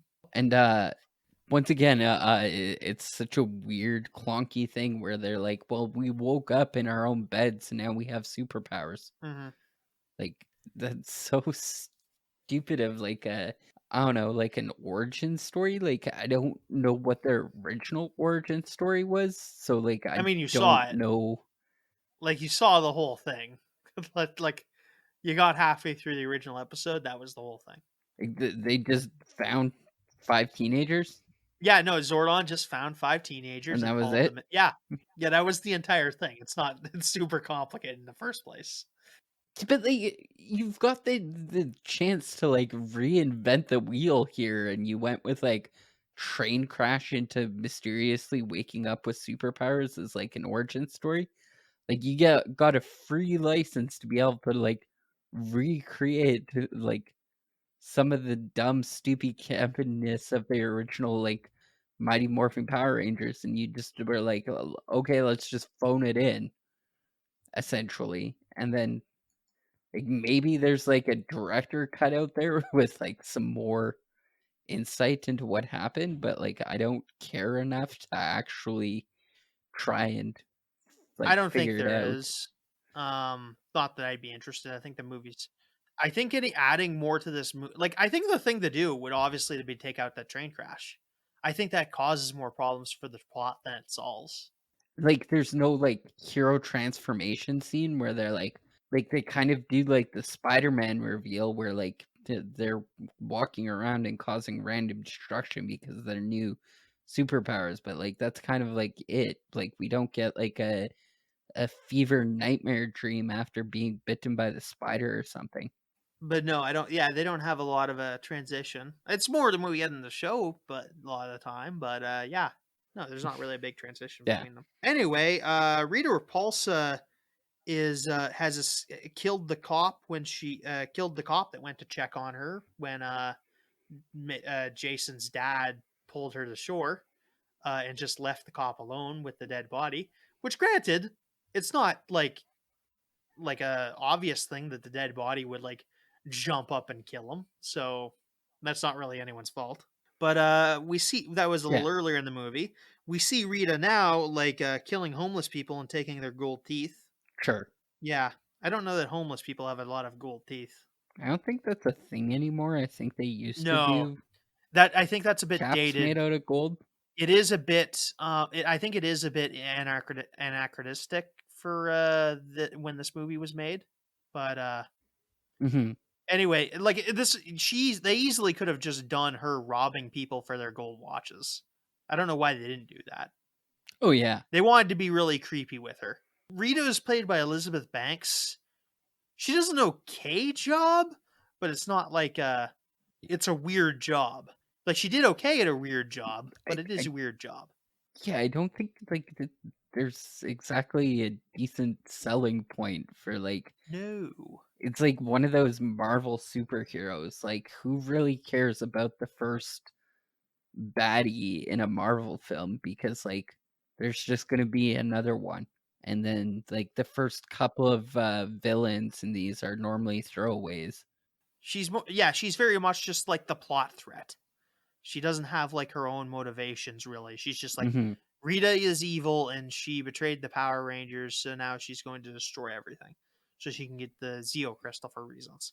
Like Yes. she's very much just like she's just like a threat and she does it in like a weird esoteric way.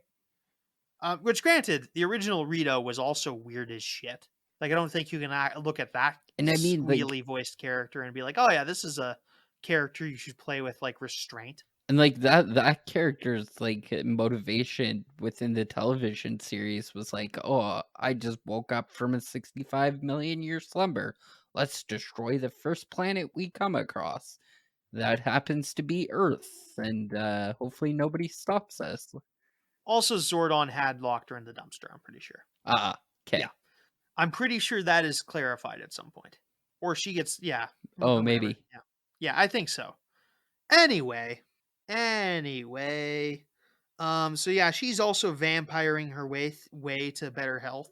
The next day, the Rangers show back up at the spaceship, and Zordon gives them three rules that they can't be Power Rangers for personal gain.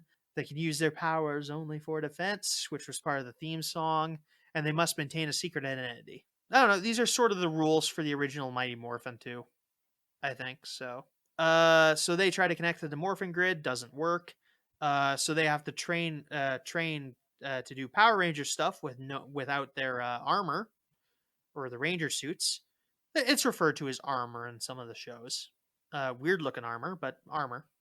And some of Yes. it does have like 3D printed bits on it nowadays too. So they end up fighting some holographic equivalents of the bad guys in this, which are putties, which were the goons, which are rock creatures in this. In the original, they were just guys in black skin tight suits, which is probably an improvement. Let's be honest. These look cooler than that. So we get our montage. where they get better at beating the putties, but it's hard because obviously they are made of rock and they are made of skin. Billy gets some information on the Zeo crystal from Alpha 5, and he uses that to triangulate where the Zeo crystal is in accordance with modern day Earth. And he finds out that is underneath a Krispy Kreme because product I placement. wonder how much like Krispy Kreme had to pay these guys to like use. Yeah, I have Like, no do you idea. think it started a bidding war Yeah, I don't know. where they're like, okay, well, we've got Krispy Kreme or we've got Robin's Donuts, Dunkin' Donuts. and whoever gives us the most money, yes. Yep. um, is Robin's a Baskin Canadian Robbins. brand? Baskin Robbins, what you're thinking of. No, Robin's Donuts is a thing, Yeah, Baskin Robbins. but is it just a Canadian? I don't think so. No, I think that's I an American one. don't think they're the same. Anyway, so yeah, they find out where that is. That's important for the plot later. We get reported that Rita's killing some more people. We show off the Zords. Okay, the regular Zord forms are kind of cool. I don't like what the Megazord ends up being, but I like the regular Zords. They're like dinosaurs. Some of them, the quadruped ones, have 6 legs. The Zords are the T Rex, saber-tooth tiger, mastodon, Triceratops, and pterodactyl. They were modeled after, as Alpha 5 says, that they were modeled off what was the most powerful animals at the time. So yeah, Zach immediately steals the mastodon and plays around with it, and that causes a bit of destruction. Jason gets a little mad at him and starts fighting Zach. Billy steps in to stop the fight and immediately turns into a Power Ranger, but it fades after a second once they realize that they did. Zordon, kind of disappointed in this, sends them home because he's frustrated in their lack of progress. Yeah, I don't know how it worked for him, but seems a bit more complicated for him. Jason goes back to give Zordon shit for a bit, and they have and the rest of the Power Rangers decide to have a bonfire out in the gold mine. Zordon tells Jason that or they have a big Zordon and Jason have their conversation. Jason says that he needs to go easier on them because it's not like Zordon managed to stop Rita either. So whether Zordon can even help them beat Rita is an open question. He points out that Zordon's also acting out of fear, just like they are, because they're also scared. We get a scene where Rita robs a jewelry store so that she can get enough gold to form her magic staff so that she can summon Goldar, and then she blows up the jewelry store, so killing like 3-4 people, including a cop. I like how hands-on Rita is in Oh this. yeah, Like, does she not have like minions to like just go gather gold for her? I think she needs the staff to summon them, given what we see. Okay, so she needs to collect the first little bit of gold and then Yeah, because after this she advances pretty quickly. Like I think there's like 48 hours left at this point. okay. But I think she needed to Mm-hmm. because also she's like an alien, so she doesn't know where to find gold on this planet. She probably just found someone with gold teeth and Fair. was just like, "Okay, here's some gold. I'm gonna like break into people's teeth for a little bit," and Search eventually everybody's mouths. yeah, for like a couple days because okay, I guess that's what these aliens use for gold. And eventually, she just stumbles across like a gold store, and she's like, "Oh shit! Well, that makes everything a lot easier." I guess like a bank would probably be like the biggest I don't know like how much literal gold amount of banks gold that hold. you could probably. Like it's That's just like a fair, but town like bank. Like I don't think how it many jewelry stores that's like? not a lot, but I mean, you only need one. Yeah, I guess. And to be fair, I don't think banks hold on to a lot of gold Like this bars is typically. Like some, but I don't think a lot. Like maybe I'm big just city being ones, but lied to about like yeah, but you'd find more gold in a gold bar than you would in probably like a decent jewelry store or a small town jewelry store. I guess like there is a good argument that this isn't exactly like what I would call a small town, but like okay, but like most gold bars aren't like giant ingots. They're like half the size of your phone. A lot of them. Like $1,000 gold bar isn't actually that big. yeah, but it's still more than what you'd find in like an average ring. Yeah, but she has like 100 and rings here, like a jewelry and store like worth of gold. depending on what how much they're actually melting down, like Mm. how much of a ring is actually completely composed of gold. Uh, technically, there's supposed to be a lot of gold in them. They're supposed to be anyway. Like once again, this is just like semantics at this point, But yeah, that's a whole thing. So we cut back to the bonfire. The Power Rangers Zach points out that hey, we don't really know each other. Maybe we should get to know each other. So Zach tells his story about how he lives with his mom who is dying, like terminally. And because of that, he's kind of just like afraid to like sleep there sometimes because he's afraid that like one day he's gonna wake up and she won't be there. Yeah, it's a grant. He has some issues, emotional issues there, well earned ones, like totally justifiable. I get it, but yeah, and he doesn't really have anyone else to go to. Evidently, guessing by his mother's accent, I'm guessing she's immigrant. So I guess they need to like call back all the way to China or whatever, wherever they're from, or Korea or whatever. No, it's a pretty rough yes, situation. yeah, They ask about Trini because she's the other one they don't really know. Trini's just like, yeah, no one really knows me. I am always moving schools. I've been to 3 different schools in 3 years. My parents are like not a, she puts it as like, yeah, they want me to be really normal and like I've been having trouble with people. And Zach's just like, oh, are you having boyfriend troubles? And she's just like, yeah, sorta. And Zach's just like, girlfriend troubles? And she doesn't say no, which is implying that Trini in this is a lesbian. But I think like girl troubles could mean a number of things. It could be any number of, and also given that after this she's just like, yeah, they want me to like dress and act a certain way and hang out with a certain people and have certain friends. So like you could say this is a metaphor for any number of things, like any number, like generally like some form of queer, but yeah, could be any number of things. yeah, This was the first instance of a Power Ranger being queer or LGBTQ, however you want to put it.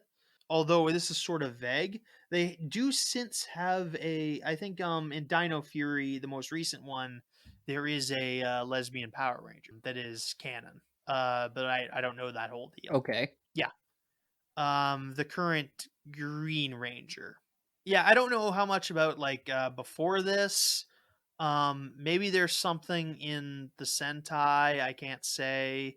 I Yeah, I was gonna ask, like, how is this exactly like character development? Like, they're just like dumping all their Yeah. troubles on each other and are like, oh, this is how we bond together as a team by just trauma dumping all of our issues on as a team. Like, they don't even try and really work like their shit out. They're like, yeah, my mom's dying, and then they move on to the next person, and then like No, I totally get where you're going with that. No, I like get your point. Totally. I think like I think maybe like the bonding is like part of it, but I think that's maybe more of what I mean, what I'm maybe trying to get at when I say character development. Like they're bonding, and that's a good like bonding with like making friends can be like a good mental health thing. But yeah, you're justified in saying like, mhm. yeah, that's does that really count as character development? It's a good, it's good character driving. It's a character driving force, maybe, but it's yeah, I can see your point there. Yeah, definition with the definitions. And like maybe they grew closer because they like Hmm. True. understood each other a little better. Yeah, Like, I think so. There's some of like that. They become better friends. They sure, become closer throughout this. And yeah, I think that's yeah. I think you certainly have a point there. Yeah, it's and I may be framing it incorrectly when I say it's setting up character development. Like that's maybe an incorrect framing of the scenario. yeah, Whereas like what's actually happening is like they're giving they're opening up to each other and becoming more honest with each other so they can bond better. But yeah, anyway. So yeah, that happens. Billy ends the campfire scene by confessing that he likes country music. Which yeah, that is the Yeah. worst thing. Yeah, no, that's a character flaw if I've ever seen one. Also, that hanging out with this guys makes him feel a little better since when his dad died. Which yeah, that could be a thing they him and Zach bond about maybe, but it's not shown in it. Over the night, Trini's at home and Trini is at home and Trini breaks into or Rita breaks into Trini's home and threatens her and says, "You tell me where the rest you find out where the Zeo crystal is and I'll spare you," essentially. But because she doesn't know where it is. And when she's just like, I don't yeah, Rita asks her where it is and she says she doesn't know, and Rita's just like, sadly I believe you, which is interesting. It's not the typical line, although it does avoid torture scenes for the most part. So, and it does Yeah. avoid like or them needing to like figure out how Trini initially gets away. Definitely would bump up that PG rating if they were to just start waterboarding teenagers in the middle of their movies. So And this movie's pretty frank with its violence, I'll say, in its own way. what do you mean? Like it's not like it's pulling stuff that's like satisfyingly violent for the rating without looking like it's like hiding anything. Oh yeah, like for the amount of like car accidents there have been in this movie, like you'd think you'd see at least like a tiny drop of blood, and I don't think I Well, I remember. think it cut away before a lot of the blood happens, but Yeah. I think it makes use of like it's getting creative in a way that more PG-13 with its violence than a lot of PG-13 movies do. And a lot of that is afforded by like the Power Rangers stuff, but Hmm. I think it does like a good job. I think some of the fighting is kind of satisfactory. I was pretty satisfied with the fight scenes in this overall. Like there was scarcely a moment in this where I was just like, "Oh, come on, there should be a ton of blood here." And we get like points where like Yeah. occasionally the guys are like wearing bandages and whatnot, and like look of they've like beaten up a bit. Kim sneaks into Jason's room in the middle of the night to explain the deal of what happened with Ty and the other girl, and because she's feeling guilty because she figures this is why she's not it's her fault that they're not merging or not doing the morphing because they need to be a team in order to morph. It's a I don't know how I feel about this scene because like a lot of what like this scene what we get in here implies that like she describes like, oh yeah, that lady's the girl's dad saw that picture and was just like appalled. Like it sounds like a naked picture or something. I don't know. Yeah. It sounds rough, whatever it is. They don't give us enough details purposely, but they're implying it's something sort of dark. But yeah, and like even at the point where Jason's just like, okay, first of all, delete that right now. Yeah, like I don't know. Yeah, it's weird. Anyway, this conversation is interrupted when Trini texts them and calls them over to the football stadium for whatever reason. I guess it's because they have the set already. Jason talks the team. Trini said what happened. Just tells them everything, and Jason's just like, "Hey, let's go grab some like chains and iron and steel pipes and go beat up Rita Repulsa." So they do that. Of course, Rita's got her Power Ranger armor and the staff and manages to beat the shit out of them. But it's kind of it's a nice effort. I liked how they were like, "Hey, look, we have super strength. We'll just take some chains and we'll do our best." It's kind of a nice little effort. I kind of like that. But they promptly get beaten. Rita uses her magic to chain them to a boat. It says, "Hey, I'm gonna kill you one by one until one of you tells me where the Zeo crystal is." And Billy is receptive to that and tells Rita where the Zeo crystal is, and and Rita's just like, "Huh, good, thank you. Okay, I guess I'll go. But I mean, Zordon isn't going to take me seriously unless I kill at least one of you." So she sends Billy down into the water and uses the chains to drown and strangle him. So yeah, that's kind of rough. Yes. Yeah, this was all a trap for Rita, obviously, or Rita's trap, obviously. So yeah, they after this, the rest of the Rangers are let go, and they pull Billy out of the water. Realize he's dead, and go take him to Zordon to see if he can do anything. Zordon's just like, no, I can't. And yeah, they haul him back. Yeah, they hauled him back to the base, playing a cover of "Stand by Me," which I kind of like. The music in this is okay. Yeah. Yeah, the music's in it's mostly okay. There's some low points, but some of it's good. Yeah. The music with like Mixed bag. lyrics to it are pretty decent, but like they've had a couple of like synthesizer songs in here, and I didn't really care for it. So Which I mean, it sucks because like Power Rangers, Mighty Morphin had like a lot of good music. Like it was like that was oh like yeah, metal the probably. whole through. Yeah, that like had a very iconic sound. Yeah. But yeah, they're talking.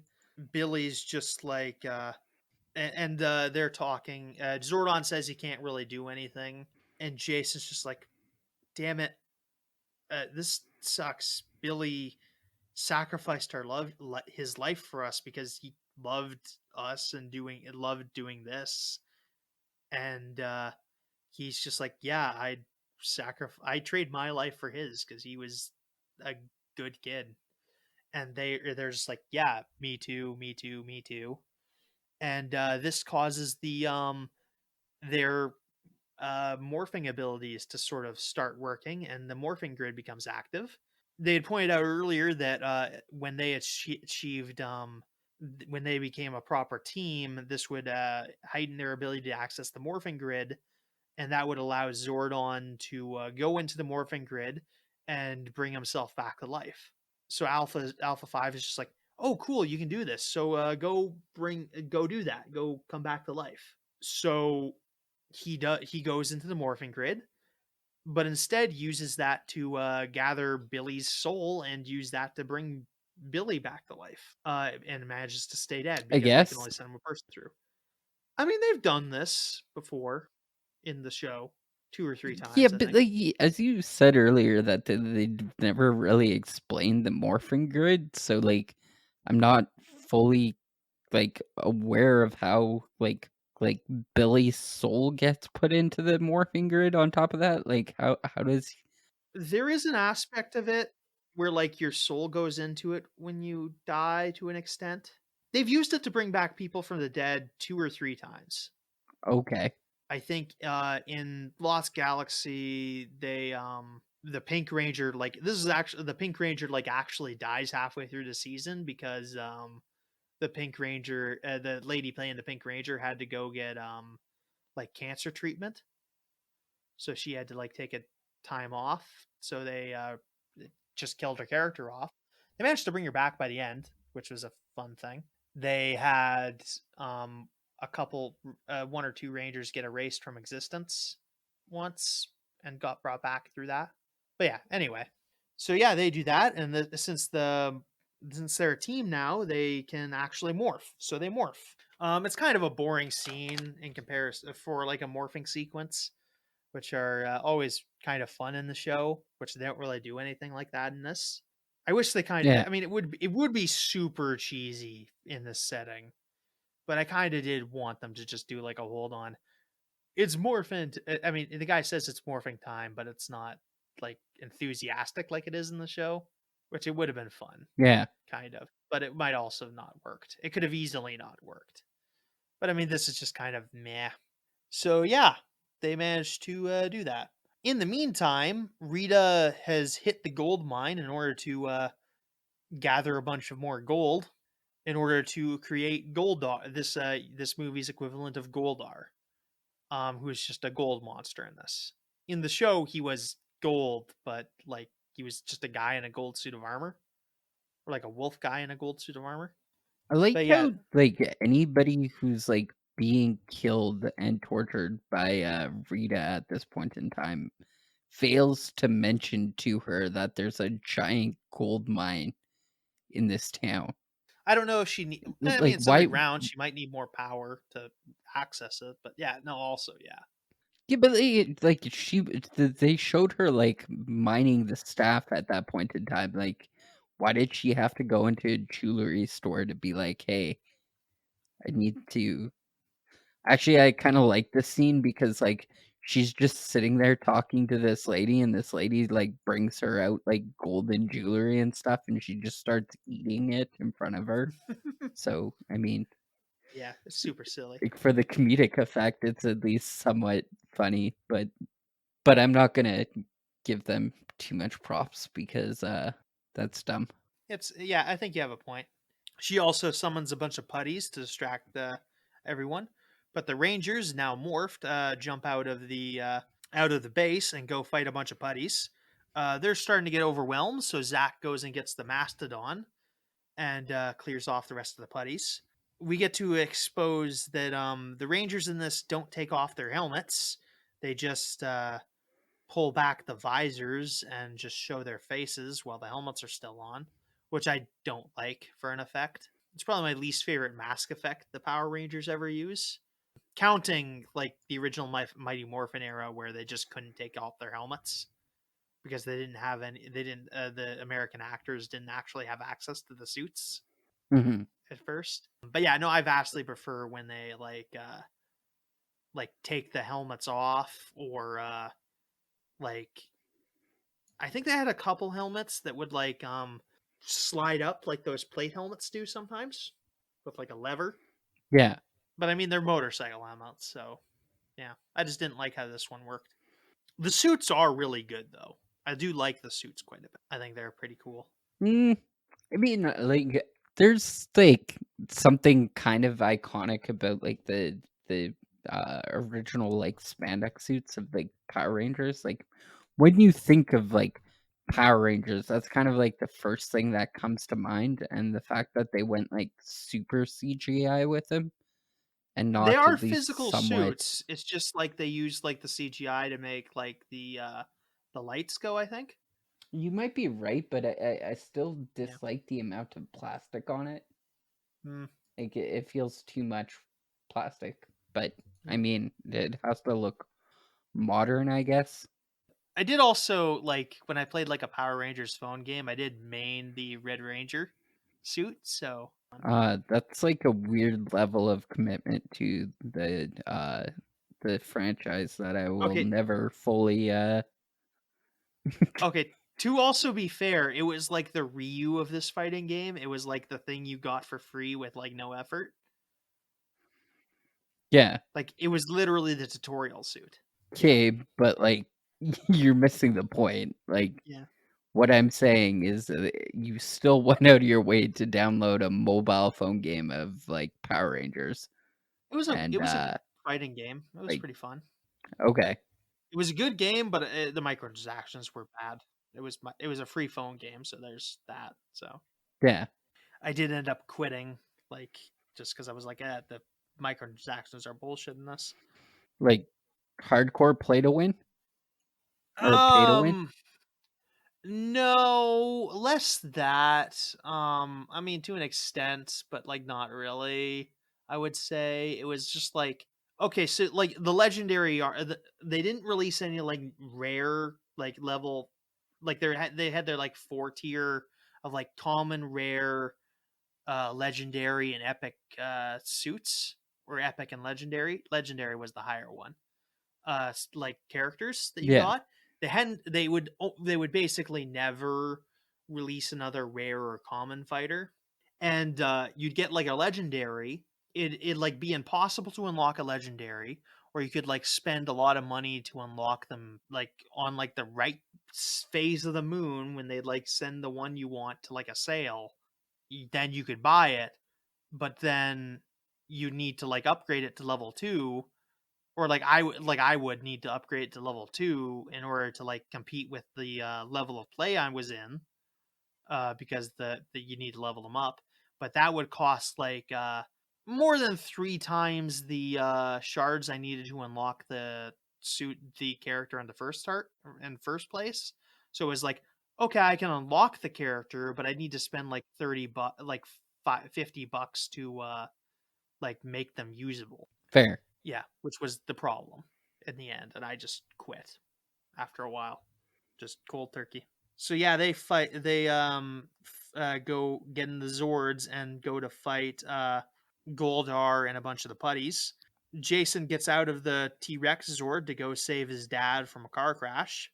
They've eventually managed to disable the buddies when Kimberly picks up Triceratops Zord with her Pterodactyl Zord and manages to just throw it at Rita, which makes her fail a concentration check, and she's no longer able to keep the putties going. So the putties all disappear.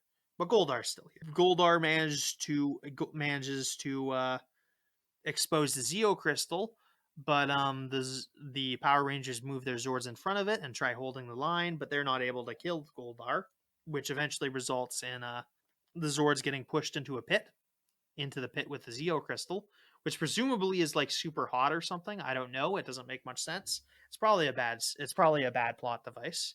But as they fall into the pit, the Power Rangers share a bunch of looks with each other through the cockpits, and they manage to form the Megazord at the last minute by combining all their Zords into one big Zord. And then at that point, they're able to take on Goldar and manage to kill it after Rita goes into Goldar to try to power it up. I don't like the Megazord in this. It's ugly looking. Yeah. Yeah. Which is kind of why I wanted a sequel. I think the Zords would have been better in that because there's totally precedent to like scrap these Zords and get like a new one. Like that's totally a thing you can do within the show. Like the Mighty Morphin Rangers had like 3 sets of Zords throughout their run. Sure. But yeah, they managed to beat Rita. They offer Rita a chance to surrender, like a good superhero should. But Rita's just like, no way, man. The other people will come and get this. So you haven't really won an L. And Rita ends up just jumping at the Megazord, and then she gets smacked into orbit. Yes. Yep, just smacked into orbit. And then the movie ends with them doing a little dance and in the Megazord, and like everyone showing off and everyone being like, "Oh, cool Megazord," and then they chat around for a little bit, and we get some happy shots at the end of the movie, and that's the end of the movie. We've been recording for long enough. I'm just going to ask you your score. Oh, you forgot to mention the post-credit scene. I've never stayed for a post-credit scene in my life, and I'm not going to. I refuse to acknowledge it. Yeah, there's a Go ahead. there's a You tell me. post-credit scene in this, which is like absolutely like the biggest sequel bait I've ever seen. They're all still in detention and they're sitting there, and the guy reads out that there's going to be a new person joining them in detention, and it is Tommy Oliver. Yep, the Green Ranger. Yep. So they're trying to hint that there's going to be the Green Ranger in the next one, but there's not going to be a next one because the series is getting rebooted. Because they lost like $30 million on this bare minimum. So so the post credit scene doesn't actually matter at all. Most of them don't. Yeah. What do you give the movie, Cody? Probably going to say like a 2. I don't fully get half of this. Like, I don't really understand who this was like supposed to be targeting. I guess me, because I'm giving it like an 8. Like, is it supposed to get kids hyped about like the like whatchamacallit? Like, yeah, I don't know.